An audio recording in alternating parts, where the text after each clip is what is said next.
Good morning, everyone. Welcome to Coffee and Cases. We're going to spend the next hour or so chatting about some ventilator stuff. But before we jump into that, just a few reminders. So the first thing is please don't put any of your details into the chat. We will be sharing a link that you can give us all your details, and that will then give you access to your CPD points. The second thing that's really important is just please make sure that your mics are muted unless you have a question that you want to ask. And if you do have a question, if you don't mind just popping your hand up.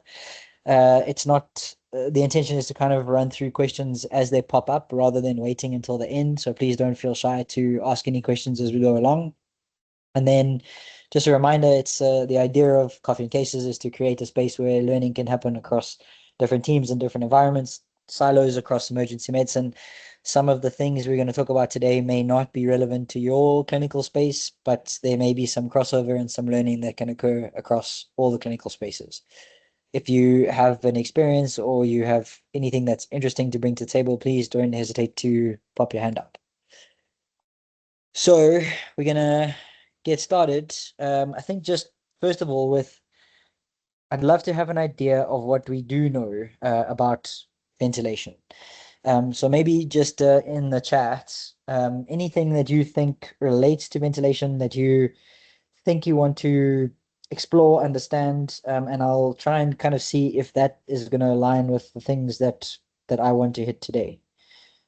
Can be topics, can be words, can be concepts, anything that you think about that might be reasonable in terms of ventilation.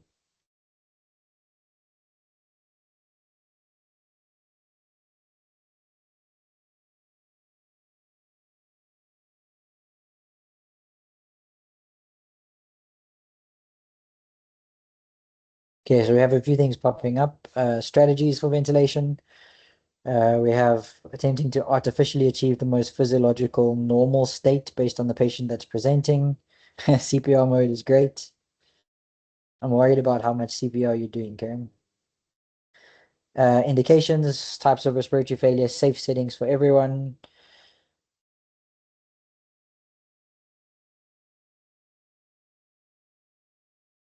Cool. So it looks like okay, deeper understanding into ventilator modes. Okay, so I mean, I guess that really does align quite nicely with my intention today. So the the setup of the lesson today is really about, okay, cool. I also see some troubleshooting, what to change. That's really cool. I really see some sort of big picture challenges, and that's just, I think, starting to understand how ventilation works and some of the concepts and thoughts around the ventilator so that we can safely set up a vent for anybody. This is an updated Okay. presentation. Guys, please can I ask you to mute yourselves?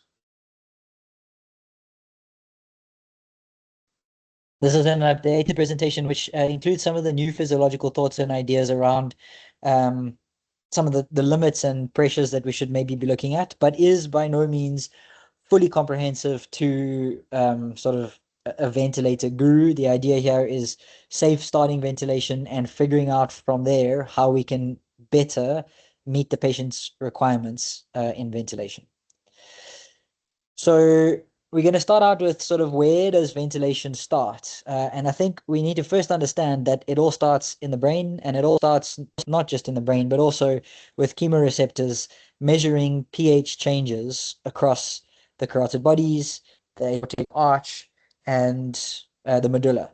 And so these three areas which monitor the highest volume of blood flow in the carotid arch, sorry, the carotid bodies and the aortic arch, and then sort of concentrations of CO2 or pH in the CSF. If we understand where these monitoring spaces are, then we can start to understand how do we ventilate a patient. So a patient will spontaneously trigger a ventilation if they have a pH that drops to a certain level based on a CO2 that rises to a certain level. If the CO2 hits a certain level for that particular patient, that will trigger a faster or slower respiratory rate based on pH changes. And so what's really important here is that we all think ventilation is CO2 driven, and it is CO2 driven, but the brain is not directly measuring CO2, it's measuring pH. And so things that change the pH that are not CO2 also change ventilation, because the brain can't really differentiate between a change in CO2 or a change in pH, because it's really just monitoring the pH changes. So if we understand that from the start, then we can start to understand how the human physiology changes independent of just the respiratory system. We also need to think about sort of what happens to drive tidal volume. Guys, please mute yourselves if you're not speaking.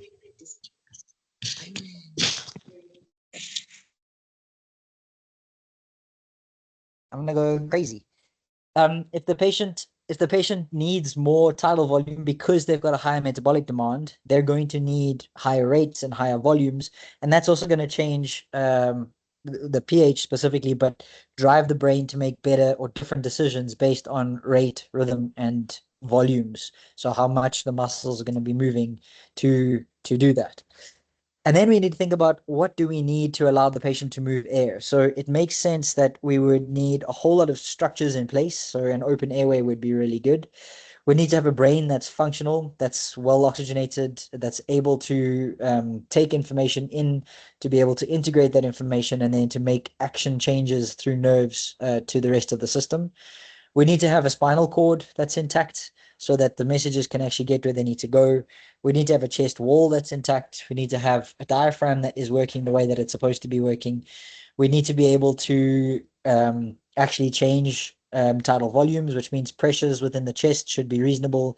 And we'd like to be able to create a negative pressure ventilation for a normal breathing patient. So there's a lot of things that are required in order for a patient to get some breathing going on. And we need to then think about all of those things when we now take over ventilation, with the concept that if none of those things are in place, obviously some of those things are going to be things we're going to be trying to fix, and some of those things are going to be things that we can't really fix. We spoke about CO2 as the major driver, and then we have some respiratory centers in the brain which help us to figure out, are we going to go fast or slow, deep or not so deep, the rhythmicity centers, as well as the actual respiratory effort and rate in the medulla. Like we said, we need to have all of these structures in place to be able to create some kind of pathway for airway, pathway for nervous innovation, and then most importantly, an ability to create a negative pressure in the chest to allow air to rush in. We also need to understand that there is a bit of a difference in terms of how air moves in the airways, especially when we're talking about volumes of air moving in and out. So we have sort of two different ways in which gas moves. We have bulk movement, which is in the sort of bigger airways, where we've got an exchange of a total volume of gas.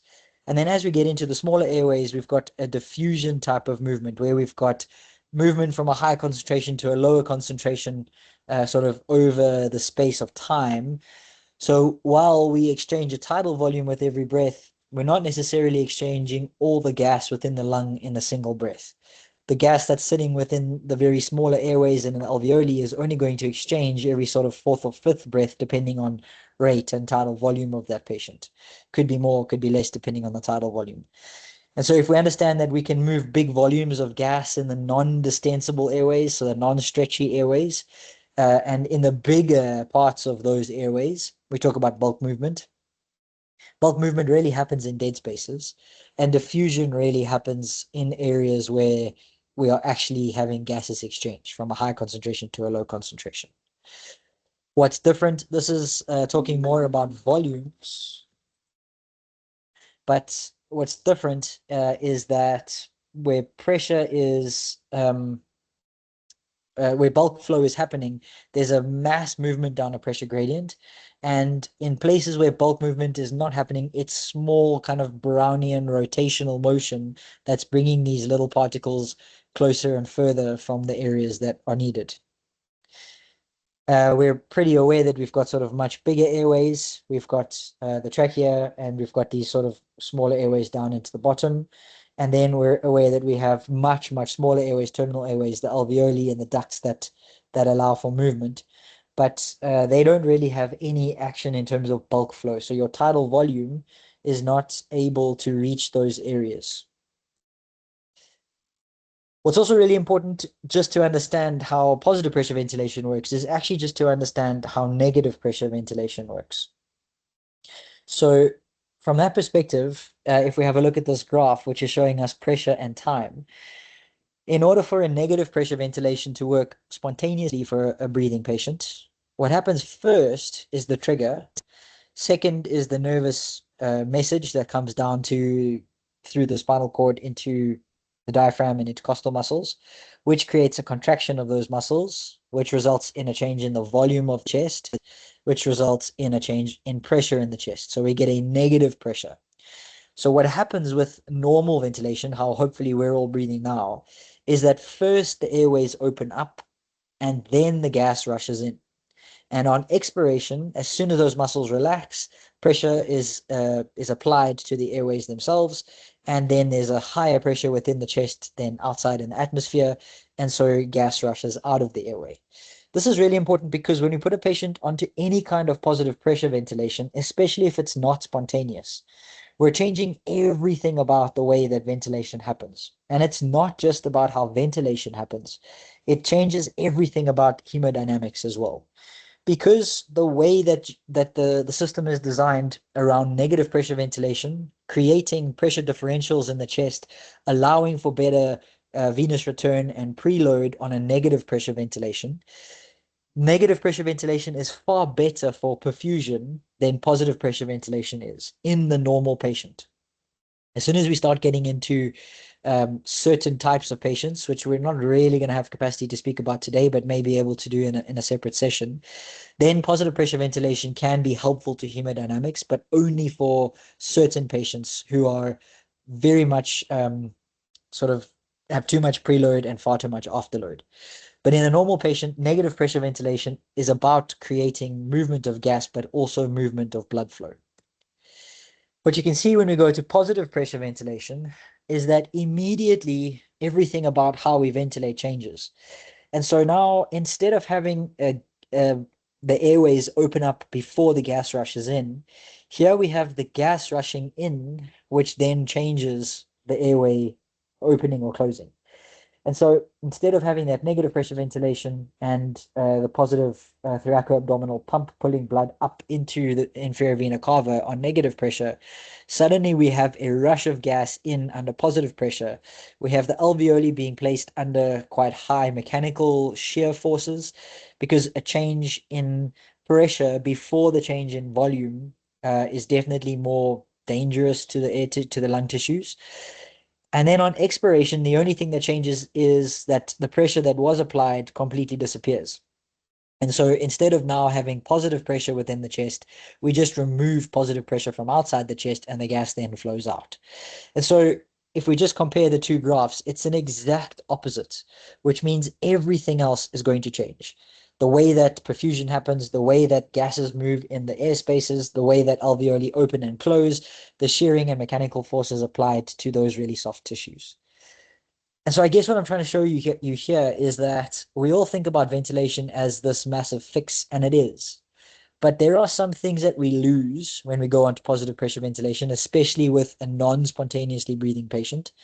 And there are some things that change in terms of dynamics and mechanical force applied to really soft tissues that can be dangerous if we're not really thinking about how we can do this carefully.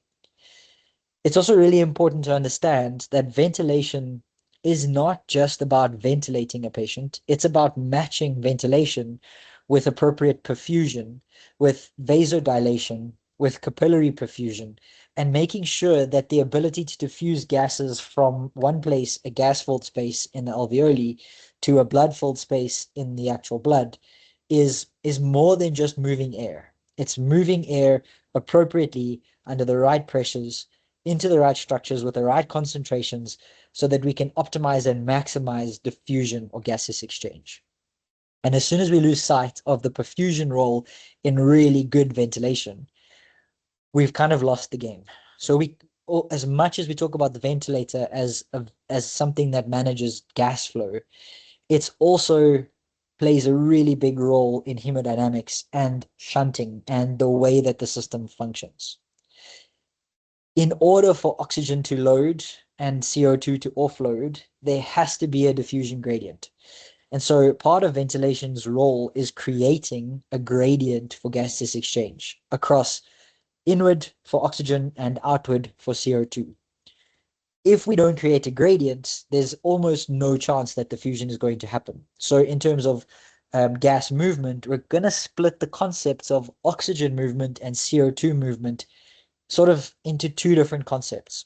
Although they are so tightly linked and coupled when we talk about the ventilator, they are separate enough that we can talk about them independently, and then just keep in mind that they are actually linked, and we'll get to how they're linked and what's important there. But in order for oxygen to move, all we have to do is create a higher concentration and a higher pressure of oxygen on the alveolar side. In order for CO2 to move, we actually have to be moving tidal volumes. And honestly, the thing we need to be moving is minute ventilation. And we'll come to that when we talk about setting up the vent. Obviously, ventilation is only as effective and as useful as our ability to transport the oxygen that we deliver and the CO2 that we need to get rid of from the lung surface to the cells and from the cells back to the lung surface. So as much as ventilation can be super helpful, if the patient hasn't got any carrying capacity, hasn't got the volume to be able to create some kind of perfusion gradient, then there is no way that the ventilator is going to do any of the things that we want it to do. And so again, just reinforcing that concept that ventilation, although is an independent concept, is highly dependent on hemodynamics and perfusion in order to achieve the things that we're actually looking for. I see there's a hand up, Moses.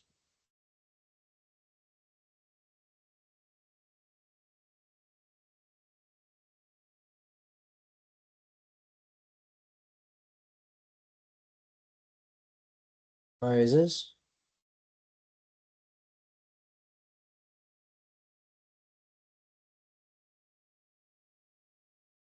Okay, we're going to move on. I don't know if Moses is able to unmute. We also need to understand that hemoglobin obviously plays quite an important role in the way that oxygen is going to move across, and that the body is optimized to create the most optimal conditions for gaseous exchange. When things are looking bad, when the temperature is high, when the patient is acidotic, when the patient is very hypoxic, oxygen is so much easier to load onto hemoglobin. And in areas where there's high concentrations of oxygen, oxygen doesn't load super well onto the hemoglobin. But in areas where, sorry, it loads super well, but doesn't come off super easily. And in areas where there's low concentrations of oxygen, it's very difficult to load hemoglobin with oxygen, but very easy for it to give it away, which makes sense. So at the lung surface, onloading is super easy. It gets easier the more oxygen jumps onto hemoglobin. And at the cell surface where we need the oxygen, offloading is super easy and made easier if the patient is hypoxic, if the patient is acidotic, if the patient has a very high temperature. So I guess we have to think about ventilation, not just in terms of the lungs, but also in terms of what are all the barriers to gaseous exchange. And if we can think about the patient as one big picture and not just the patient that we're going to ventilate, we immediately get better at ventilation because we're not trying to use a vent then to fix perfusion problems or cellular respiration problems or transportation problems. So where the ventilator is going to help us is going to be in movement of gas, movement of air, application of pressure to the alveolar membranes, and in external respiration. So movement of gases from an air-filled space to a fluid-filled space.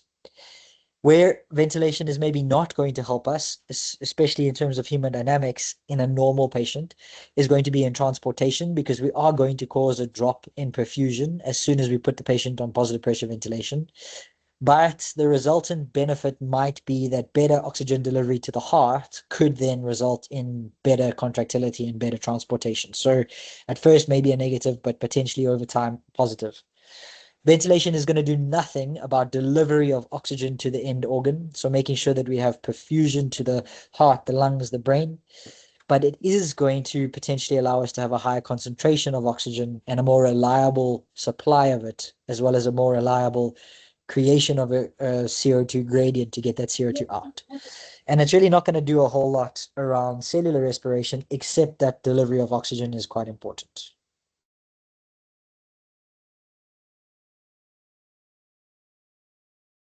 Okay, so that's a whole lot of physiology. But what it really comes down to is that there are a few things we can do to try and help improve the movement of air. And so what we're going to talk about is the split of oxygenation and ventilation. And when we talk about ventilation, we're going to talk about the movement of gases or CO2 out of the patient. This is super reliant on minute ventilation and dead space.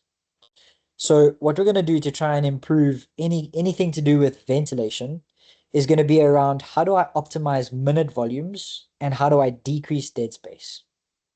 And those things are going to be things like, so for minute volume, we're talking about tidal volumes and respiratory rates.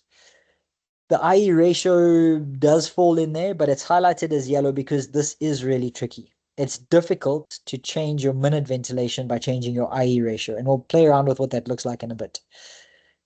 The best place for good minute volume is going to be an IE ratio of normal, something kind of in the middle, but we'll talk about that now. In terms of dead space, the more dead space we have, the higher the tidal volume you need to be able to create a gaseous exchange, like a diffusion gradient. And so obviously we'd like to reduce dead space as far as possible. That means best or most optimal position. That means the least amount of false dead space, so elephant tubing and all the extra little bits and pieces that we add onto a ventilator circuit. And then medications that might reduce restriction. So things like beta-2s, NEBs, those kinds of things that can reduce dead space in a patient. So if we're looking for a ventilation thing, we're going to change some of these parameters. If we're looking to improve oxygenation, oxygenation is pressure driven. So what that means is anything to do with pressure is going to improve oxygenation or change the way that we can deliver oxygen. And so in terms of just direct oxygen delivery, we could increase the FiO2 for a patient, which obviously increases the partial pressure or the access, the concentration at the alveolar surface. We could put that oxygen under higher pressure. So we could deliver it under a higher pressure in terms of peak inspiratory pressure, or we could keep it in the alveoli for a longer period of time, end expiratory pressure. So there we talk about PEEP. We could change the IE ratio, and this is quite a useful one, but definitely not the first thing we should be changing if we're trying to improve oxygenation. But we could increase the inspiratory time so that the patient spends more time under pressure, which exposes the alveoli to a much higher pressure over a longer time, which allows for easier oxygen exchange. And we could change the flow. So we could increase the flow, the speed at which gases flow through the airway. And that also can improve oxygenation. Obviously, there's a limit. So you can't just increase all of these things until you get good oxygenation, because at some point the patient blows up. On the other side, we spoke about anytime we're talking about ventilation, oxygenation, we have to talk about perfusion. And so this is where mean arterial pressure starts to become really helpful, in that we can pump as much oxygen as we like at the alveolar membrane, but if we can't move that oxygen out to the end organ, we are not fixing hypoxia. So what does this mean? This means we've got to think about things like chronotropy, inotropy, and peripheral vascular resistance, as well as volumes, oxygen carrying capacity, red blood cells, platelets, all the things that allow for good blood flow. And so when we kind of put these things together, you can see that there is a little bit of crossover between the two things.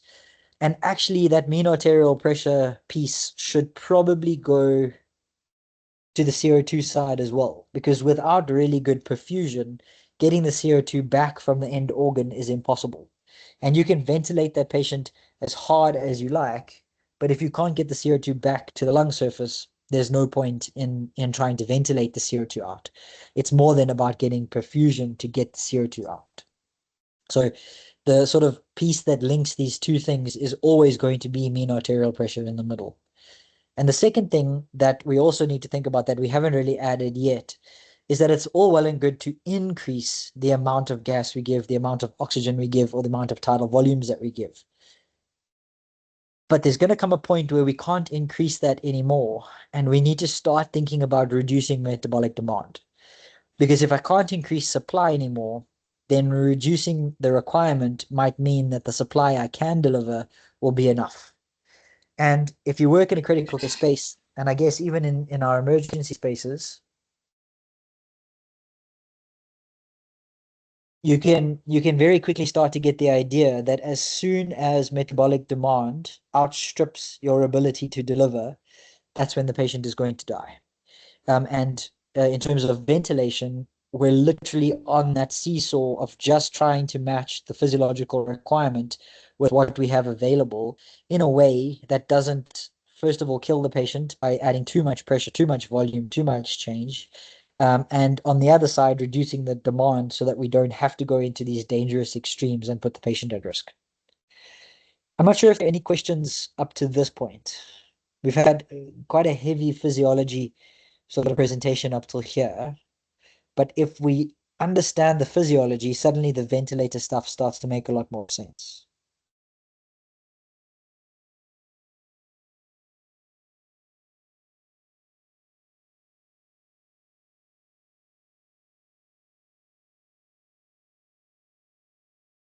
I'm going to just pause for any questions, any comments, anything that anybody needs to just make clear.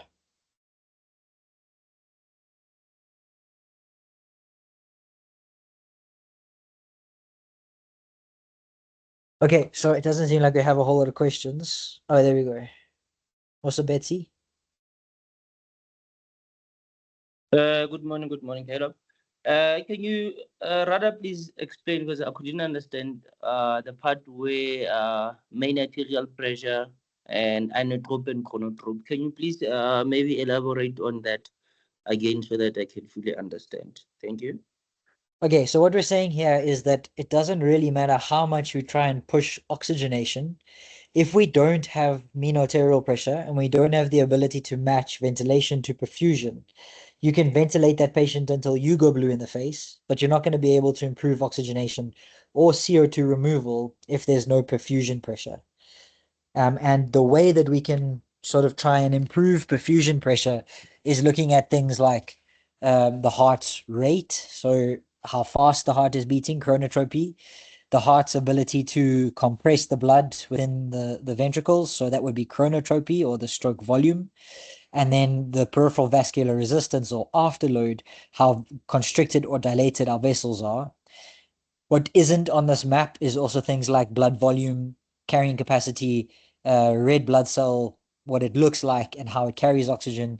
But all of those things need to be in place if we really want to improve oxygenation by changing any of the oxygenation parameters. So I think the most important thing here is that whether we're trying to improve oxygenation or ventilation, if we don't have perfusion in the middle, we're not going to be able to change those things with a ventilator. Is that more clear? Thank you. It's quite clear. Okay, then there's just a question about positive pressure and negative pressure ventilation. So we have to understand that negative pressure ventilation is the way that your body was designed to breathe.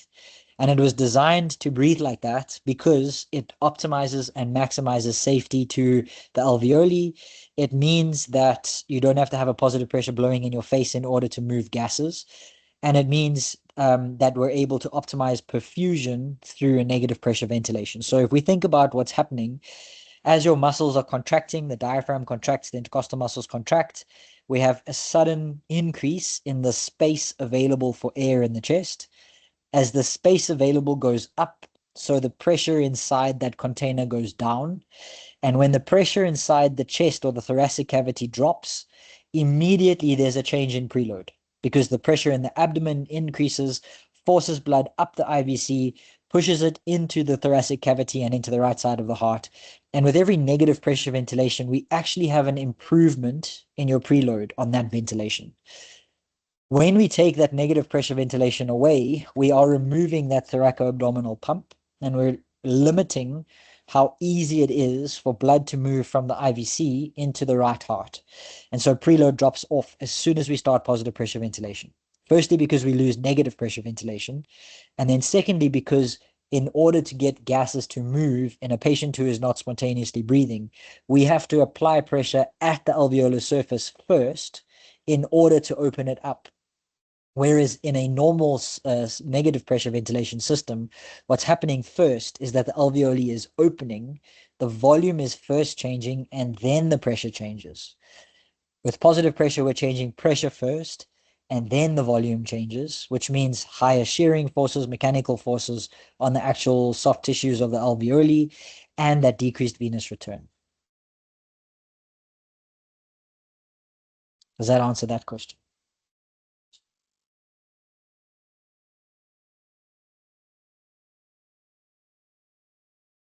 Okay, so here, just maybe on the back of that, here's just some more info about what are some of the effects on the body of positive pressure ventilation. So in terms of the lungs, we're expecting an increase in the mean airway pressure and an increase in the alveolar and pleural pressures, which is going to translate to potentially decreased perfusion, pressure on the capillary beds, shearing forces, and potential damage to the alveoli. Obviously, if we set up safe-ish ventilation, it will be better. But no matter what we do in terms of ventilation, if we're doing positive pressure ventilation, we are applying more pressure to those alveoli and to those structures than what they are used to. In terms of cardiovascular effects, we increase the intrathoracic pressure, decreasing the venous return. Blood pressure usually increases during inspiration or like slightly. So we should be getting an improvement on that negative pressure ventilation. But now with positive pressure ventilation, we're actually decreasing the blood pressure on inspiration because we're applying positive pressure to the chest. The central venous pressure can go up, especially if we increase PEEP. And that can result in a decrease in venous return, but also increase in congestion. So you can see up into the neurologic stuff, we might increase venous congestion into the brain, so increase ICP depending on how high we go with our PEEP. We may increase things like decrease hepatic blood flow with PEEP simply because we're not getting that pressure gradient. And we increase intra-abdominal pressure. So there are risks that go with positive pressure. Ventilation is not innocuous. It comes with risks. What we're saying is often the patient who needs ventilation, the benefits outweigh the risks.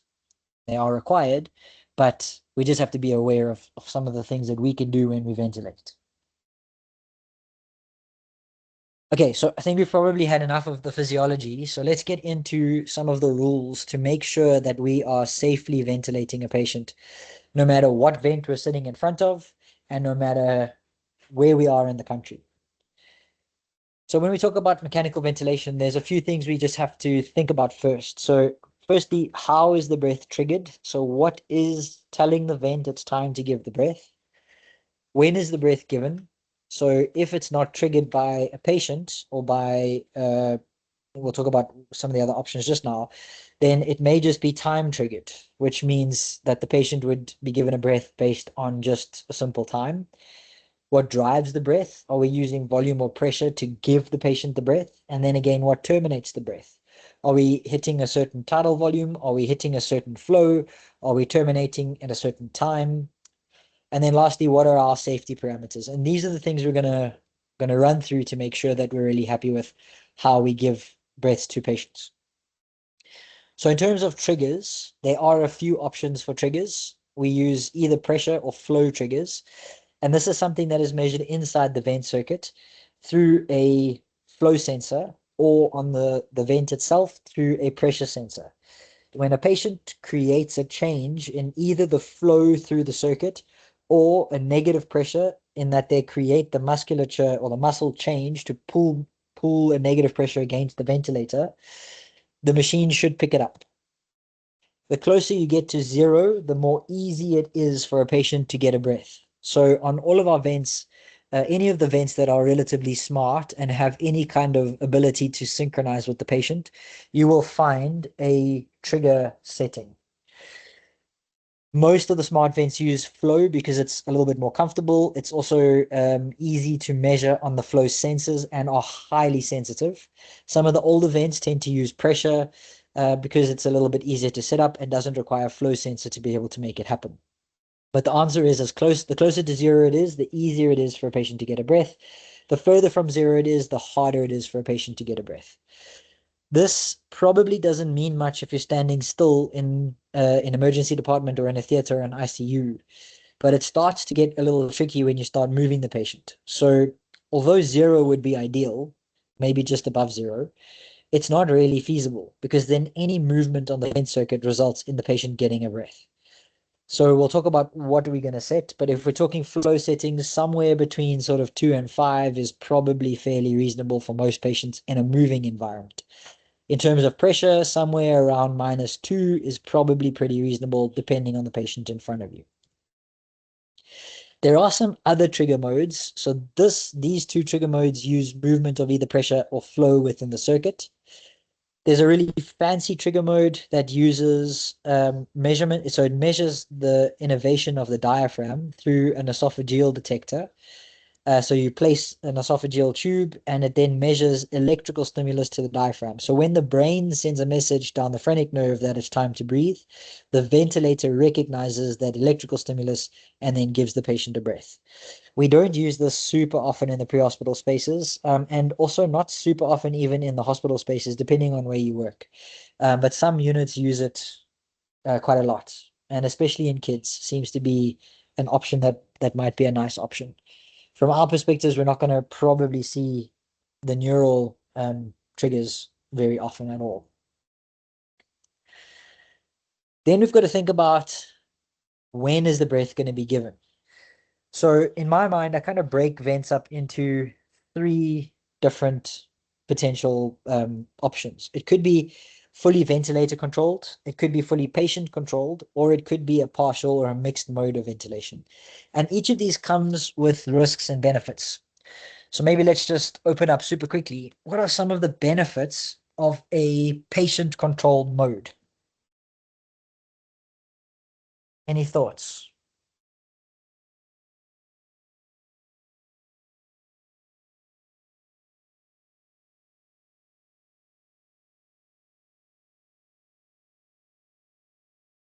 Sandile? Is it not that the patient assists with breathing, like they kind of like set the rate themselves? Yeah, so the patient gets to choose everything about that ventilation for themselves. That means not just rate, but tidal volumes. That means inspiratory times, expiratory times, when they're going to start breathing out, when they're going to start breathing in, IE ratios. And so Stacey's also just mentioned there, improved ventilator synchrony, improved patient comfort. Obviously, there's going to be a lower risk of barotrauma. So fully patient controlled, really comfortable, much nicer for the patient. What's the risk? Barney?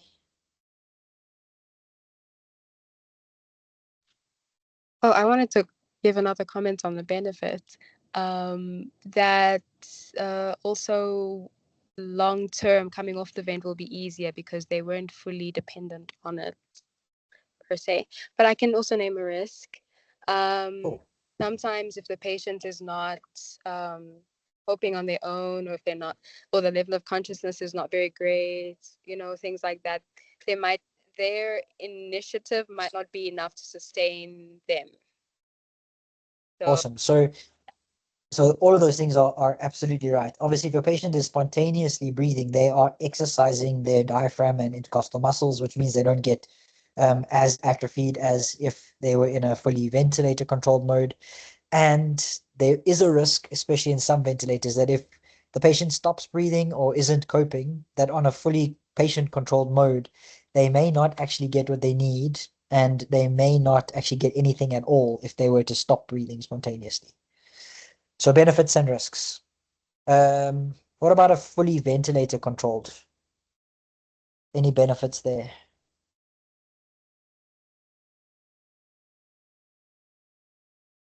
Sandile? Well, there will be a decrease in work of breathing. There will also be full tidal volume that the patient will receive.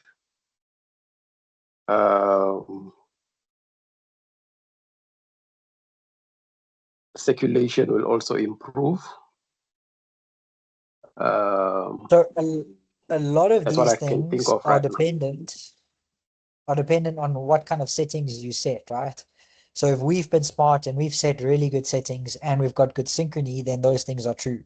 But if those things are not true, then I mean, if we haven't set really good settings and we haven't sedated quite well and we haven't managed the patient appropriately, suddenly the ventilation starts to become part of the problem. Because although the ventilator is fully in control, the patient who is trying to breathe will fight against that if it's not meeting their requirement. So I think a benefit of the fully controlled stuff is really about it doesn't matter what happens to the patient, they are going to get given breaths reliably. There's not going to be a point where hopefully they become completely apneic because the ventilator will do the ventilator thing. But the risk is synchrony. So the risk is the patient won't be comfortable. The risk is actually sometimes increased work of breathing because the patient is fighting against the ventilator to get the kind of breaths that they're looking for. So then kind of the meat in the middle is probably where most of us land. And that is where we have a patient able to partially do some of the things that they want to do. But if they start failing, that the ventilator will hopefully jump in and carry on doing the things that they want to do.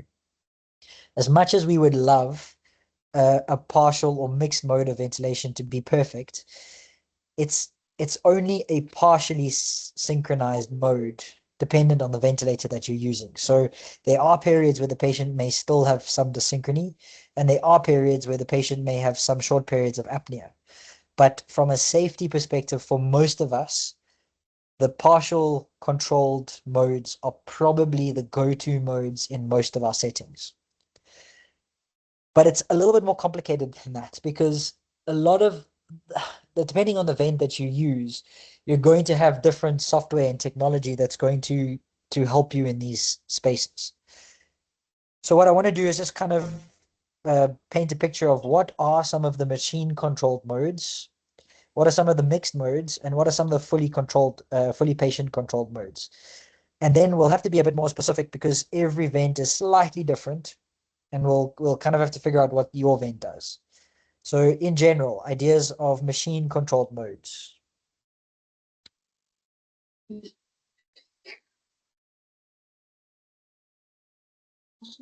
Sorry, I lost that person who was speaking. Cool. So we've got it in the notes. Pretty much everyone bringing up this concept of controlled mandatory ventilation. Mosabetsi? Oh, sorry, I was about to answer that. Sorry. No worries. So assist control ventilation or controlled mandatory ventilation, these are options of what we call machine controlled modes.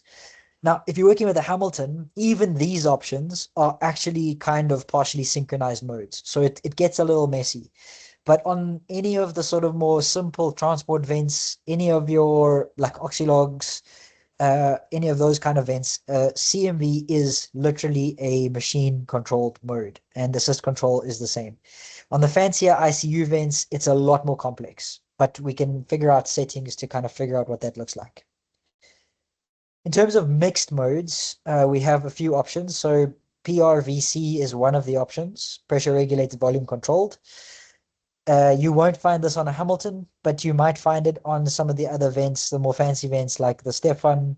I haven't actually seen it on many of the other vents, but pretty much every vent on the planet has an SIMV mode, which is synchronized intermittently mandatory ventilation. And we all get stuck into this concept that it's synchronized. It's really not.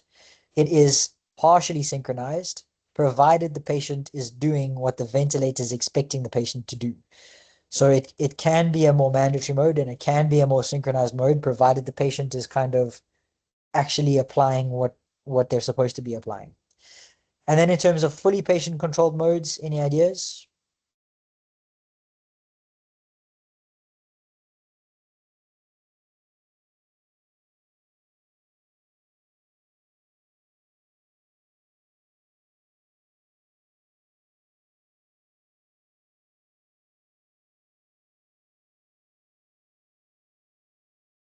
Cool, so we've got a few options over there. Things like ASV, spontaneous, pressure support modes, CPAP, BiPAP. So all of these modes are what we consider to be fully patient-controlled modes, dependent on the baseline settings. So what you'll see on most of the fancy vents is that pretty much all of these modes also come with some kind of backup, which if the patient fails on this mode or stops breathing spontaneously, there will be a short period of time where nothing happens, and then it'll push over into a backup safety mode that's probably an SIMV kind of option or a CMV kind of option.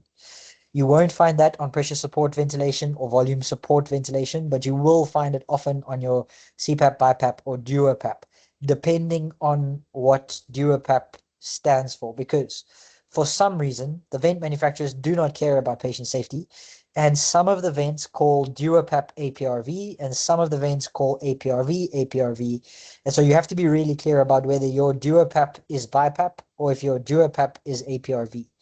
Just to throw a spanner in the works. If you don't have either DuoPAP or APRV, don't worry about this. If you have a Hamilton, you will have APRV on your setting. If you have a Stefan, DuoPAP is actually APRV. So it can get really confusing. Adaptive control mode is not actually a mode. It's actually adaptive support ventilation. And that is a Hamilton specific mode.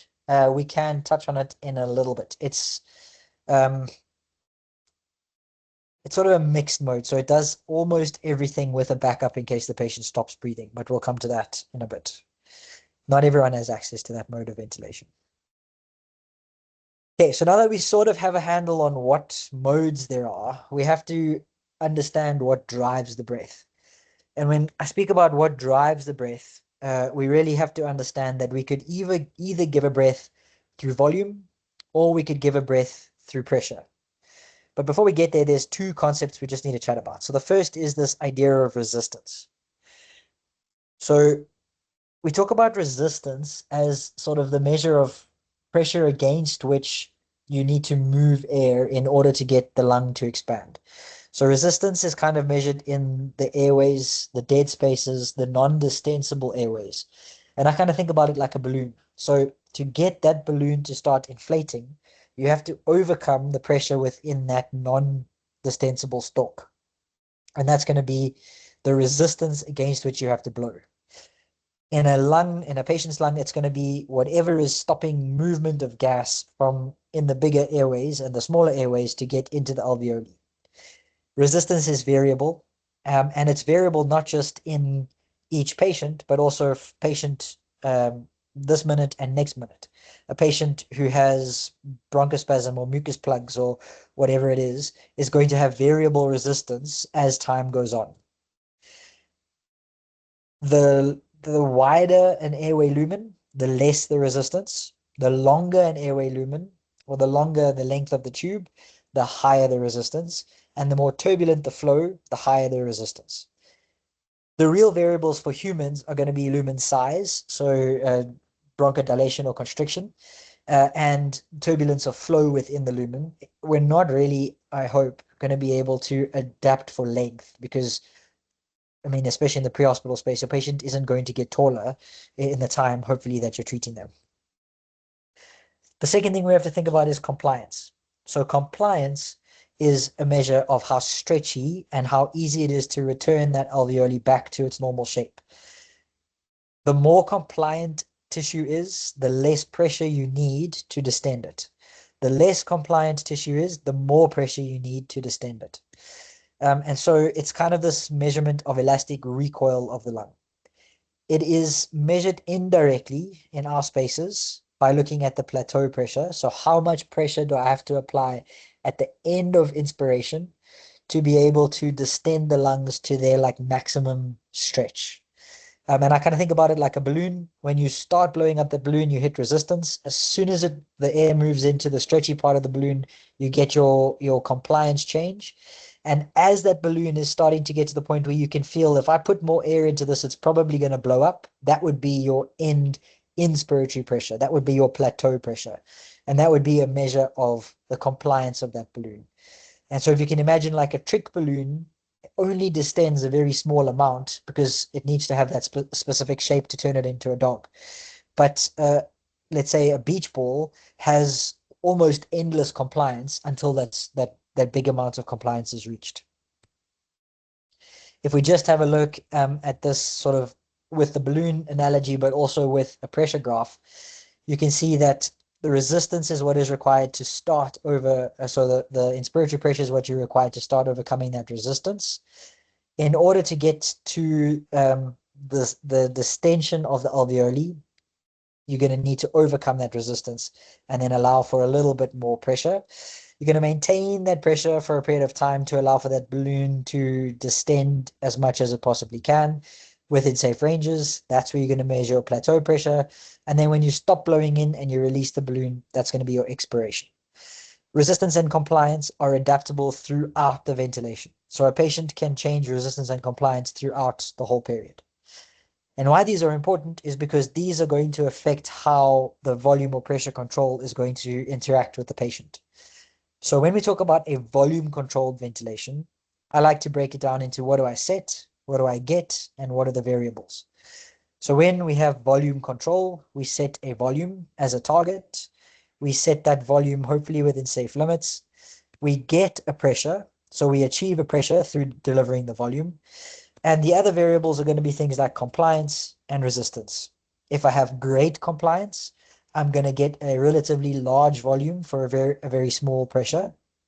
If I have bad resistance, I'm going to have a very high pressure for a very low tidal volume. Obviously, there are some limits that you can set, and these are set on either volume or pressure. So when you're ventilating a patient, you have to set a volume, a pressure limit for either volume controlled or pressure controlled. When we work in pressure controlled, obviously the parameter we're going to set is going to be pressure. And the parameter that we're going to achieve is going to be volume. So this immediately, again, relies on compliance and resistance. The higher the compliance, the better the compliance, the less pressure I need to achieve a bigger tidal volume. The lower the resistance, the less pressure I need to achieve a tidal volume. I'm still going to have to set pressure limits and safety limits because no matter which mode of ventilation we choose, there is the chance that a massive change in compliance or resistance could result in a pressure that's unsafe for the patient. A little bit more information around volume and pressure controlled, because often the sort of thought is, well, it doesn't really matter which one you choose, just choose the one that you're comfortable with. And that's a good answer, but it's not the best answer.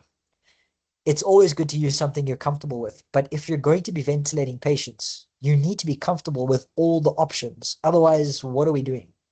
So just choosing one mode or method of giving breaths isn't necessarily the sort of best practice way of approaching patient ventilation.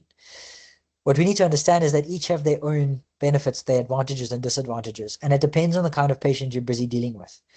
So if you're looking for the most comfortable, the most natural, the best recruiter, and the easiest way to compensate for leaks, we should be ventilating on pressure. If you're looking for a patient to achieve a tidal volume that is set and standard for precise EtCO2 and PaCO2 control, and when you're not super worried about a leak, then volume controlled probably makes more sense. There are some disadvantages and advantages of both, but essentially, if I was going to choose ventilation for myself, I would choose the one that most closely fitted how I ventilate now. I would choose the one that is most comfortable, that is best at recruitment, that allows for equalization of pressure across the entire lung surface and not just into areas that are well ventilated. And for me, that would be pressure control. And so if I'm going to choose that for myself, then I should be choosing that for my patients as well, unless there's a really good reason for why we might need to move into a volume controlled mode. And those are relatively few and far between, but often related to the obstructive lung patient, often related to the brain injured patient where we're trying to get really tight control over CO2. In terms of volume or pressure, the reason why pressure is much more comfortable than volume controlled is because of the way it delivers the flow. So if you have a look at your volume control and your pressure control flow curve over here, you'll see that the volume control flow curve is kind of an all or nothing curve. It either gives you everything or nothing. There's no in between. And when you think about how fast gas moves through your airways in a normal inspiration, so if you take a big breath now, you'll notice that the gas moves fastest at the beginning and the middle of your inspiration. And towards the end of the inspiration, you actually have a much slower flow of gas through the airways, because as the lung fills up, that flow tapers off. And so your patient is usually looking for a higher flow at the start of inspiration and a lower flow at the end of inspiration, which much more closely aligns with a pressure controlled curve. If we're using volume, we're going to have to understand that the patient may be air hungry at the beginning of our inspiration and may be really uncomfortable with the speed of gas flow through their tissue, through the conducting pathways at the end of inspiration. And so this can result in more vent dyssynchrony and discomfort, which probably just means more comfort measures, sedation, analgesia, which is not always the worst thing, but if we have a look at sort of the ICU data, is also not the best thing. So my kind of rule is pressure control ventilation whenever I can, unless there's a good reason not to. And then something that is safe for the patient. And that's probably going to be something like SIMV, because it's kind of the best of both worlds, depending on what I've got available to me. So with all of that data in our heads, now we can come to how do I set up the vent? And the way that I like to teach how do we set up the vent is I kind of break it down into two options. You either have the obstructive lung, where you've got airflow limitations, either as a result of an asthma kind of picture or as a COPD kind of picture. But these are pretty few and far between. We're not talking about everyday ventilation. We're talking about sort of the 1 in every 50 ventilations, maybe 1 in every 20 ventilations. So either you're obstructed or you're everybody else. And if you're not obstructive, you're in everybody else. Let's start with everybody else, because once we get the baseline for everybody else set up, then it's a whole lot easier to understand the obstructive ventilation. So I kind of work with 5 rules. For me, rule number 1 is that tidal volume is for patient safety. And we need to understand that tidal volume for the sick patient is sort of like ventilating a set of baby lungs. We're not necessarily ventilating particularly well recruited lung. We're not ventilating lung that is particularly compliant.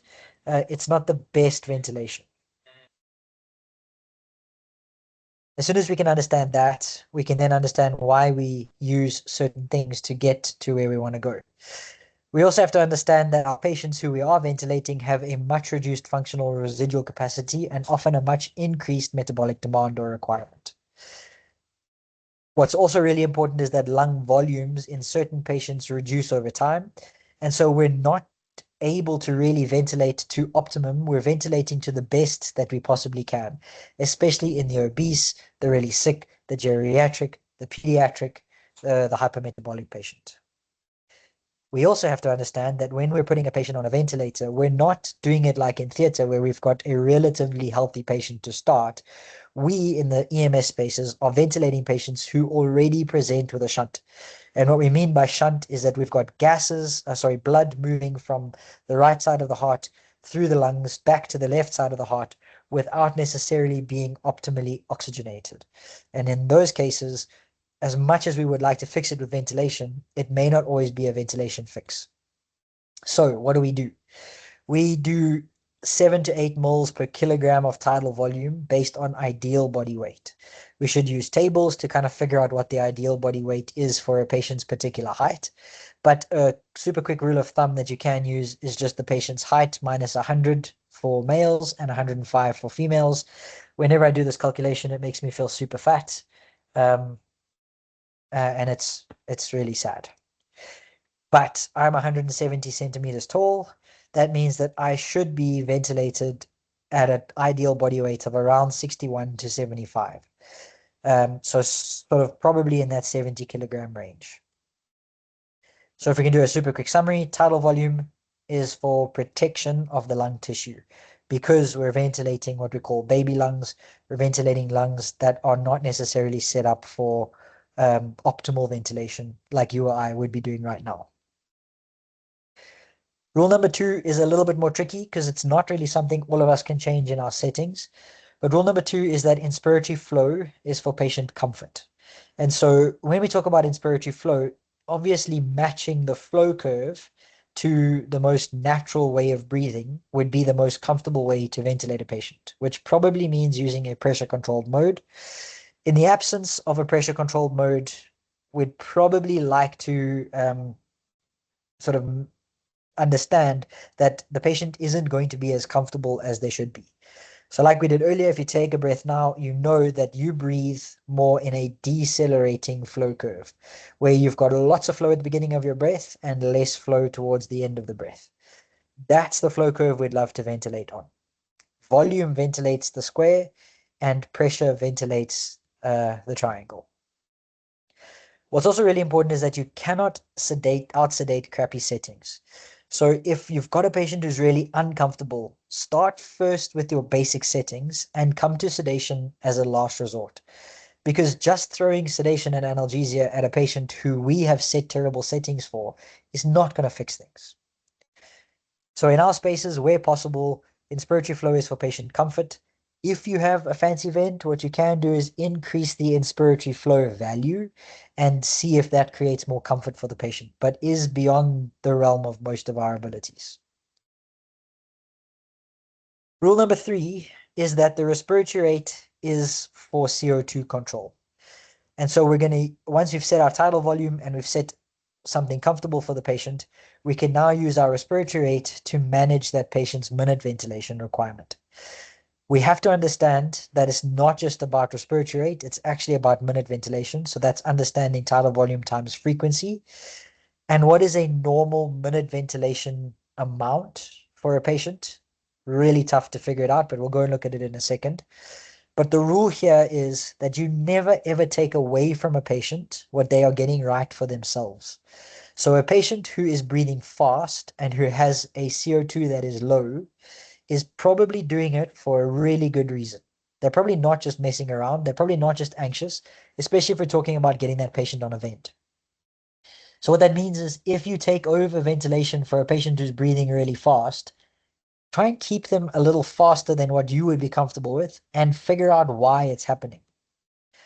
So as an example, here is a patient with a pH of 7.28, a respiratory rate of 30, and a CO2 of 21. And the knee jerk is, well, let's just reduce the rate so that the CO2 can look a little bit more normal. But the problem is CO2 on its own is not going to be super helpful for us here. This patient is breathing fast, probably because they have a metabolic acidosis for which they're compensating.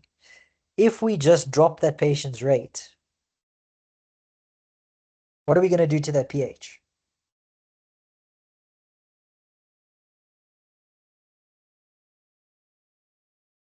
It's going to dive. And then we're going to end up in the situation where we're like, he arrested because he was so sick. But actually, we just helped him arrest a little faster. So we were part of the reason why that patient died. So just that sort of big rule, if you ever find yourself in the position of decreasing the respiratory rate from a patient who is in a compensation, you probably need to think again. You are probably the reason. So we're going to start from a physiological norm, and then we're going to increase as we need to, depending on what the patient needs. EtCO2 is helpful to a point, but only when we've got good perfusion. So if we've got crappy perfusion, don't use your EtCO2 to guide your ventilation at all. We should be using PaCO2, but actually we should be using perfusion. Because if perfusion's intact, then we'll be able to figure out what's going on with the rest of the system. So respiratory rate is rule number 3, is for the control of CO2, but only if the CO2 is high. If the CO2 is low, do not change your respiratory rate. Go and figure out why the respiratory rate is high. Rule number 4 is that oxygen is pressure driven. And we've sort of spoken about this already, but if you want to improve oxygenation, you have to increase pressure. That could be partial pressure of oxygen. That could be mean airway pressure. That could be time under pressure. That could be mean arterial pressure. And those are the things that we're going to focus on. What can I do to improve oxygenation within limits? So what we need to understand is that just increasing pressure is not really going to fix an oxygenation problem if we're at the limits of safe pressures. The thing that's going to change oxygenation the most effectively is going to actually be your PEEP. So you can see here, this time under pressure is the most effective way because it doesn't just work in the inspiratory period, it also works in the expiratory period. So the higher the PEEP, the better the oxygenation. But there is obviously a trade-off in that the higher the PEEP, the lower the venous return, the higher the intrathoracic pressure. Depending on how high you go, there is a risk of barotrauma, there's a risk of pneumothorax, and there are some challenges that go with it. We want to be real careful about limiting peak inspiratory pressure and plateau pressures. And like we said, there are some limits. Let's say we start hitting those limits, then we're going to have to be a little bit adaptable with our tidal volume so that we can get back to within safe limits, making sure that we're still getting a tidal volume that might be reasonable for the patient. In terms of PEEP, PEEP should be increased as FiO2 goes up. And what that means is that we can't just increase the FiO2 and hope that things are going to be better, because if we get to an FiO2 of about 60% or 0.6, we know that there's probably a shunt that's not allowing for those gases to get across, and we probably need to add a little bit of PEEP to that to help affect or reduce that shunt. Some of the tables speak about really high PEEPs for high FiO2s, and in the pre-hospital space, it gets a little tricky because we can't always manage or monitor the perfusion state as well as I think we'd like to figure out what kind of PEEP is actually getting us where we want to go. But what we should also think about is that if we increase the FiO2 beyond 60%, we are washing out a whole lot of nitrogen, which is usually responsible for helping to splint the alveoli open. And so when we wash out all that nitrogen, there is a risk that we're going to create an absorption atelectasis. This is a lot more theoretical, I guess, than actual. So if you have a look at any of the data, we don't really know that this has an effect. But it makes sense that as the FiO2 goes up, we should be thinking about increasing the PEEP to account for any kind of changes in shunt physiology. And what we know is that when we increase PEEP, we increase functional residual capacity, which increases the reserve or the reservoir for oxygen and actually improves our safe apnea times, increases or decreases the risk of hypoxia for our patients at the risk of increased intrapleural pressure, at the risk of increased intrathoracic pressure. So balancing perfusion continuously. Where should we not use PEEP? Probably in cardiac arrest, and probably if you haven't sorted out a tension pneumothorax, maybe do those, fix those two things first. Where should we be careful with PEEP? Patients who have fistulas between the bronchi and the lungs. Any patients who have increased ICP. So here we're not saying no PEEP, we're just saying careful PEEP, making sure that we're not increasing venous congestion within the brain. Patients with restrictive wall disorders, patients with hyperinflation like your asthma, air entrapment patients, and then hypovolemia. So maybe just be careful with high PEEPs in the hypovolemic patient, or start fluid resuscitating those patients, and then you can add on your PEEP. So oxygen is best achieved with pressure is rule number 4.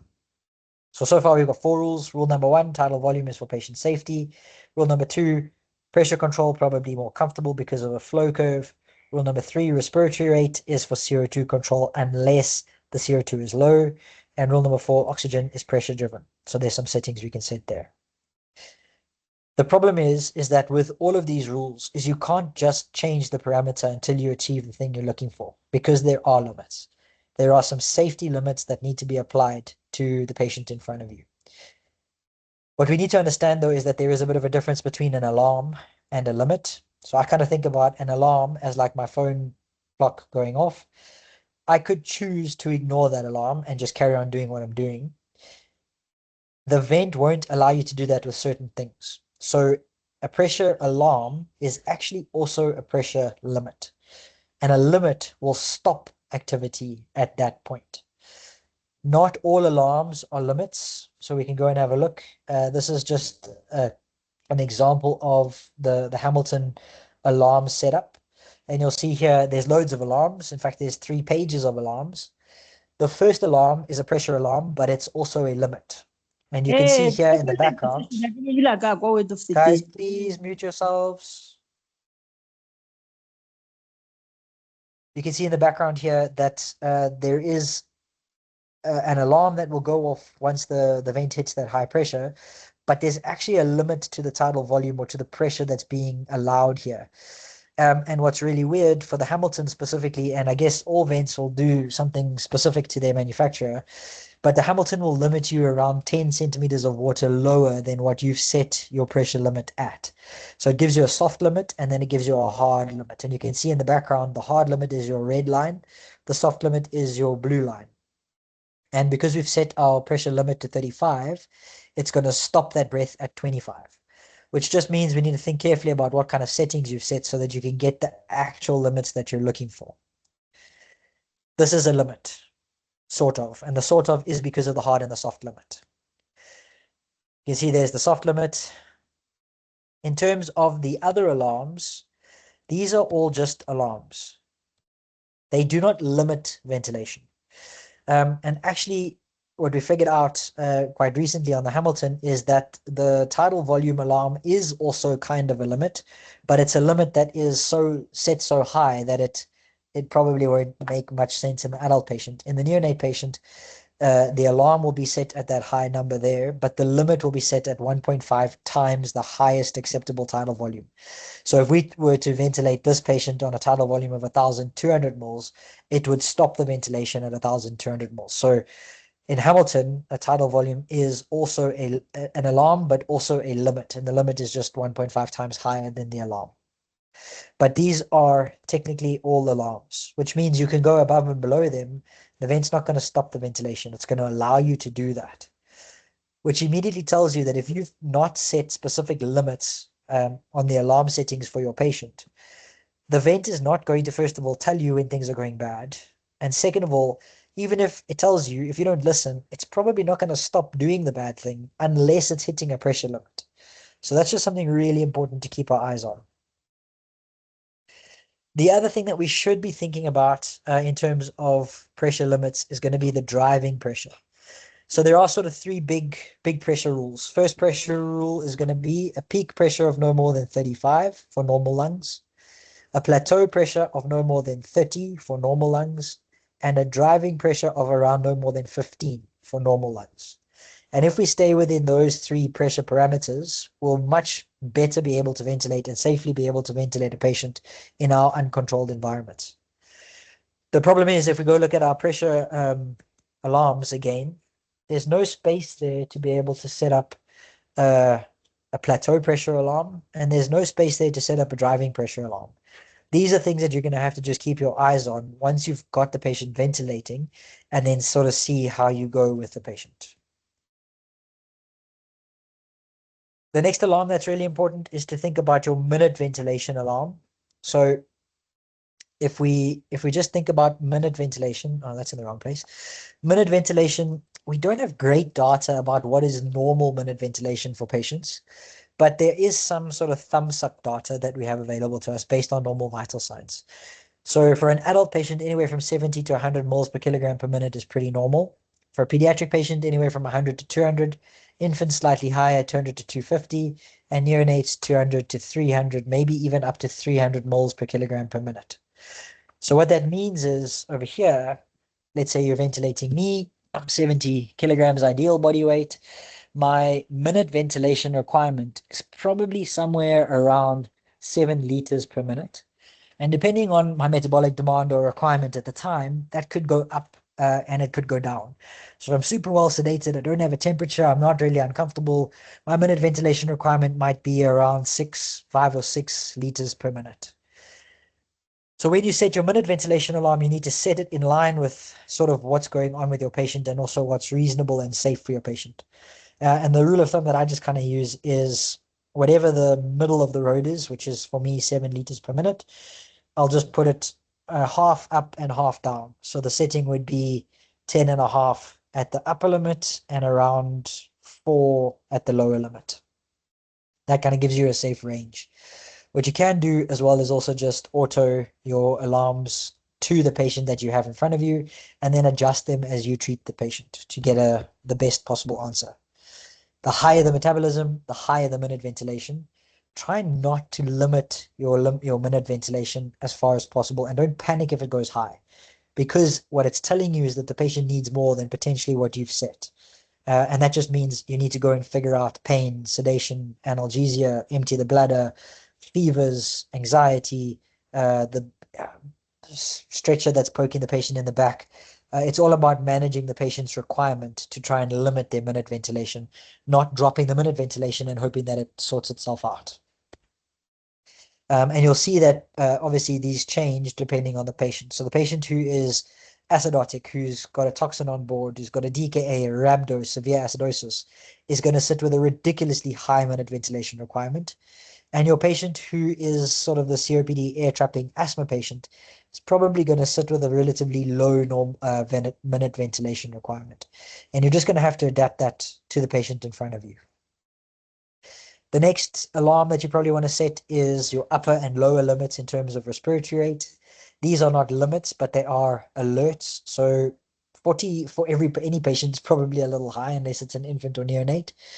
So I just kind of set it somewhere around reasonable for the patient in front of me and then adapt it as the patient changes. So as we sort things out, we may drop that upper limit to a slightly lower range. For me, the value of 0 is a little bit anxiety producing because I'm only going to hear about it when the patient drops to an apnea state. And I'd rather know about it if the patient's spontaneous rate drops below whatever level I think is reasonable for that patient. And then our tidal volume alarms, we've already said tidal volume is for patient safety. So we're going to set our upper limit somewhere around the 8 moles per kilogram value and our lower limit somewhere around the 6 moles per kilogram value in a normal patient. If you're only ventilating at 5 moles per kilogram, don't set your upper limit at 8 and your lower limit at 6 because that alarm is going to go the entire time and you're going to ignore it. So then it makes more sense to set somewhere like 3 moles per kilogram to like a 6 moles per kilogram at your upper limit so that you have an idea of what's happening with your patient. And then lastly, think about your apnea time. This is set up for an adult patient. An apnea time of 20 seconds before the vent alarms should be pretty fine.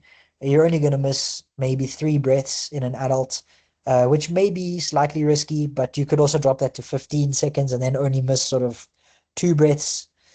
If you have a neonate sitting in front of you, then an apnea time of 20 seconds is definitely not a good idea because you could miss 10 to 20 breaths in that period of time.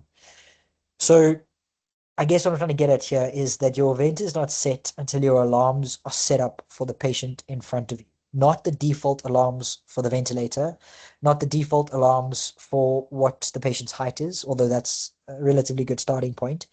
You want to set up your alarms so that when something goes wrong, the first thing that you get is an alert on the ventilator. And it's not about ignoring all the alarms that are useless and then having to pay attention when there's a life-threatening alarm on the ventilator. In terms of obstructive lungs, there's a whole other story for how you ventilate obstructive lungs, and I think a whole other hour-long interaction around that. So we're not going to do it right now because we're already sort of hitting our limit in terms of time. But if there is interest in hearing about obstructive ventilation and sort of some of the strategies around how to get that right, please put that in your feedback a little bit later when you sign the register. And that's pretty much what I wanted to sort of show you guys today. There's a really nice Hamilton ventilator simulator that is for free that you can download. It's called Ventrainer. So if you feel like putting into practice some of the stuff we've learned over here, then you can just download Ventrainer and run it on any device. It doesn't need any particular device. And it's a really nice way to play with how do we make ventilation work for patients. I see there's a question, what ventilators can't correct is user incompetence. So I really like that idea. I guess it's the same as an ultrasound, as a stethoscope. If you've got an idiot between the stethoscope ears, if you've got an idiot behind the ultrasound, and if you've got an idiot behind the vent, then the machine's only going to do what we tell it to do, right? And so we need to just make sure that we're telling it to do the right stuff. And sometimes that's really hard to know what the right stuff is. So consultation, communications, conversations, practicing, playing around with the vent, putting it on yourself and kind of seeing how the vent works, all of those things are really important to get us being better with ventilation. I'm going to open up to any questions, but those who need to leave, word of the day is vent.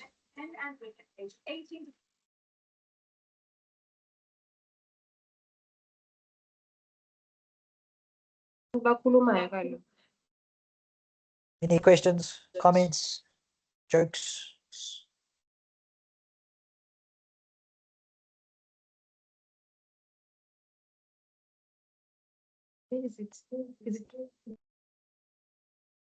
Thank you very much. Awesome. Have a great day. And this is Benay. about- Hi, Caleb.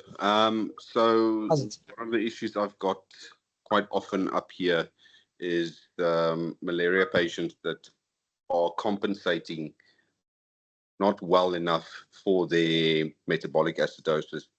And Yes. a big issue that we get is once we intubate and start mechanical ventilation, the vents can't seem to keep up with the respiratory compensation for the metabolic acidosis. Okay. And blood gases are not a thing that is available up here. Okay. So we rely basically mostly on our end-tidal CO2s. I just wanted to find out if you were to paralyze a compensating patient, which often happens, would you then keep your vent settings on the initial respiratory sort of physiological settings that the patient had before he was paralyzed? Or would you then start trying to mechanically override the compensation? So that's a really difficult question to answer if you don't have blood gas.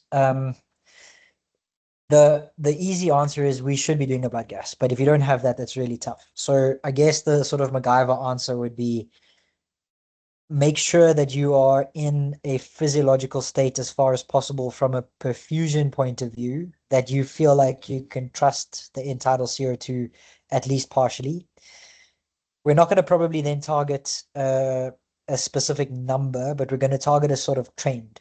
So what that means is if you've paralyzed that patient at a certain end-tidal CO2 and you're sure that the perfusion state is in such a way that you can sort of trust that number, what you may then need to do is target that number provided the perfusion stays intact or stays at least where it was when you had that number, and do everything that you possibly can to try and improve the patient's hemodynamic status and physiology in the underlying state. So often once we've intubated and ventilated those patients and we start replacing fluid and we get inotropes or pressors started and we start fixing the underlying condition, then the metabolic acidosis should start to sort itself out, which means the ventilation should start to reduce in terms of volumes and rates spontaneously. The problem is that we are then stopping the patient's brain from being able to do that, and the brain can do that on a second-by-second basis. We can only do it within the constraints of our EtCO2 reading, so it gets a little tricky, and we miss the mark often.